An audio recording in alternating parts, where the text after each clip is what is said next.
Tony D and Little Joan somewhere in the background, and this is a screenwriter's rant on American Carnage.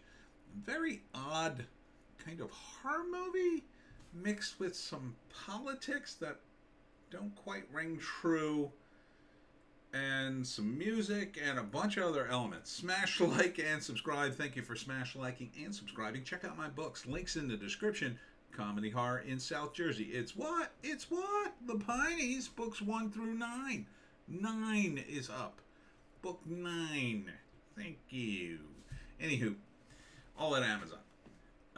So, it's an odd sort of premise. So, you've got some kids, they're living in America, but it's an evil America. I don't know what all this crap is in the background, but it's supposed to be a kid's room, so whatever. So, I don't know, it's these two characters, they're talking about going to Colombia on a trip, I guess, and their brother and sister, and then they get raided by ICE, and it's all because of an evil governor who wants to deport all immigrants. Okay. Governors can't do that, as far as I know. They might be able to kick you out of the state, I guess, but not sure what the heck's going on. So then, I don't know. He and his sister are arrested. I'm not sure on what charge. I'm not sure if they're breaking the law. There's a difference between actually breaking the law by like crossing the border to come here and being born here. If you're born here, you're an American citizen.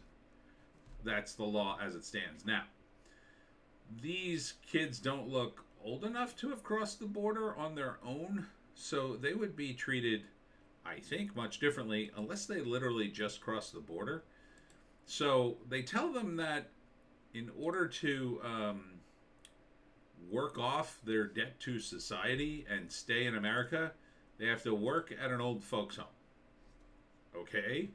So far, this is an incredibly convoluted way to get a bunch of characters in a nursing home.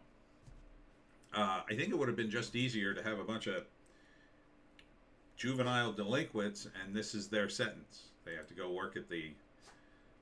that would have been a lot simpler.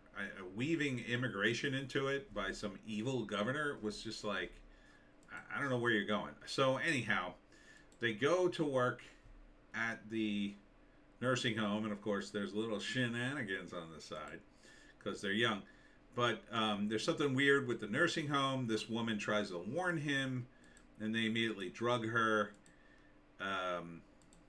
So I'm still not sure what's going on. A guy accidentally pushes the door, sets off the alarm. They tase him and drag him away. And then it turns into a bizarre horror movie where the old people keep trying to warn this kid, and then the old people transform into monsters, I guess. And they end up teaming up with the old people to fight the people who run the facility. But, like, this guy here turns into a monster. Like, his back breaks and he's upside down going, ah! I don't know what the hell's going on. And then this scene where, like, the guy asks the people in charge, am I here because I'm black or because I'm Latino? Is that supposed to be a joke? Like... I don't get it. Directed by Diego Halavis. Written by the Halavis brothers. Oh, good on you, bros. Julio Halavis, I think I'm pronouncing that right, is one of the producers. Keeping it in the fam. I don't recognize any of the actors, but it's with Brett Cullen and Eric Dane, who I assume are bigger names than the rest of the cast, maybe? Not sure why it's called American Carnage. I mean, I clicked on it because it had a cool thumbnail of, like, blood shooting out of, like almost like giant fingers of blood, like, shooting out of windows and and an elevator grabbing somebody. Like, that looked cool, so I assume there's some sort of monster. I don't know why you got to throw immigration into the mix. Seems like a stretch. Like, they could just be juvenile delinquents, and you could have your rainbow of characters, and you could even have some immigrant children, I guess. I mean, they seem to be like teenagers. It seems to be the vibe, or very young adults. So, what are you doing? Like, why are you making this? They're specifically there because they're immigrants and they're being made to work. That's not how immigration works, is my understanding. They don't arrest immigrants and then say, well, if you work in an old folks' home, we'll let you stay. That doesn't make any sense. If they arrest an immigrant because they're in the country illegally, then the process is something like, well, are you applying for political asylum because if you return home you'll be killed, or why are you here is my understanding, the main thrust of the investigation. And if you don't have a good reason to be here and you're just an economic migrant and you're actually have an administration that enforces the law, and we currently don't, you would be deported, nicely. I mean, they would just send you home. But making you work in a place and trapping you there, that's weird. So I think the whole premise is a stretch, and I don't think governors can do this.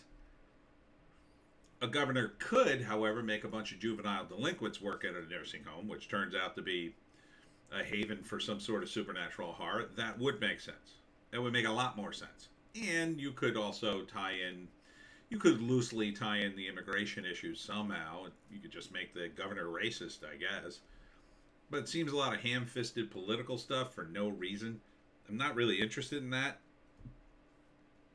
When the movie has supernatural transformations, I'm not interested in your opinions on immigration.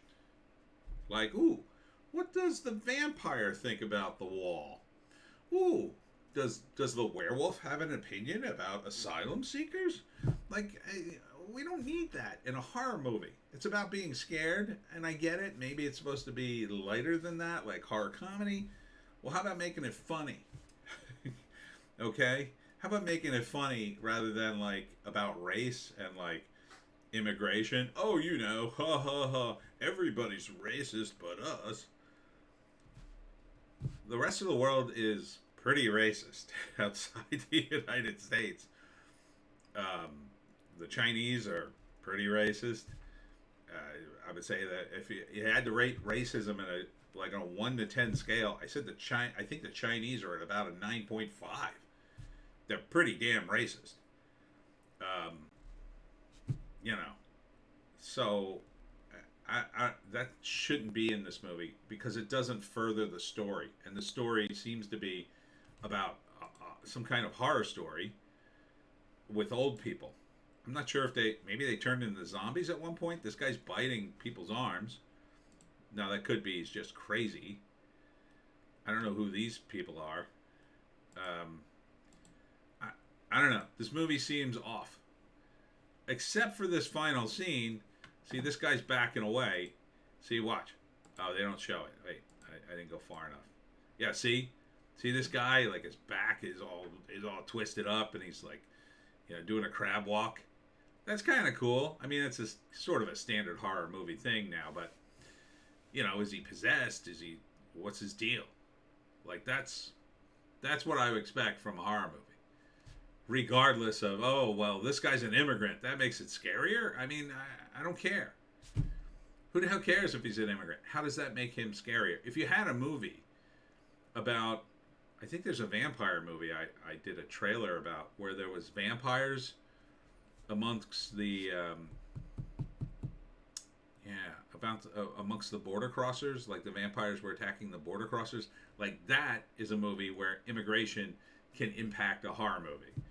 Or the American Purge, where the Mexican family is trying to get back across the border out of America because the Purge is completely out of control and they're just murdering people.